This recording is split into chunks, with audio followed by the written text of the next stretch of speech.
Good morning, McNary High School. My name is Mr. Bobita, and I'm one of the counselors down in the counseling office. And on behalf of the counseling office, we just like to say congratulations on getting through half the year. It's been a long year. We're going to go over transcript review today, and you should have your transcript in front of you. And as you start, of course, you've got your name and information along the top. But today I want to talk about the content that is down below. So you're going to notice that a transcript, as you might know, starts with the grade and any high school credit that you took in 8th grade. And so I've put up a sample here of a transcript where they took Spanish 1 in 8th grade, and it rolled onto the high school transcript at Claggett. Then they came to McNary, did pretty good, had some really good grades. We're going to talk about that. And then the second semester, as you well know, during COVID, we gave pass and no pass. Just so you know, an A on a transcript is worth 4 points, and a B is worth 3 points, a C is worth 2 points, a D is worth 1 point, and an F is worth 0. And so as we get into the GPA conversation, we're going to talk about what this person has been able to accomplish. So those B's are 3s averaged in, and then semester 2 is passes. And so it didn't help you nor hurt you when it came to the GPA. Quarter 1 of 10th grade year, this individual did pretty good with B's and A's and worked really hard. Underneath the grad requirements, where it says grad requirements credit summary in the middle of this page, you'll see that an English line is first, and it has 3 required credits.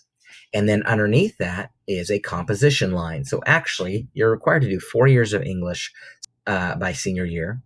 And this person has 3 plus 1, just like you see in the required column, and then 3 years of math, going down to 3 years of science and 3 years of social studies, 2 health classes, 1 freshman, 1 junior year, 1 whole year of physical education, 3 years of fine arts, and we can describe what those are as you go through, but most of you will be taking fine arts throughout your elective courses, and then you have just electives.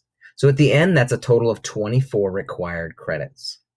This individual in their completed column shows that they have a 0.5 completed English and a 0.5 in composition. And so that's what you'll notice that they have completed.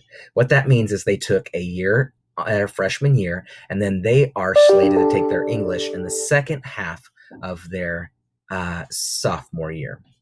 And so on the far right column, you see what's needed, what's left for this individual. So this individual has 11.12 credits completed, which is wonderful.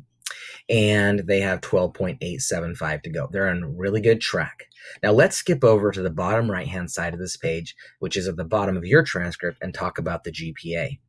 This person has a 3.0 GPA. That is an excellent marker. What that means is for college and career stuff, a lot of colleges would really want you to have a 3.0 or above in order to go into that college. And all of our Oregon universities, U of O, OSU, Western Oregon, you name it, Eastern Oregon, they all want a 3.0.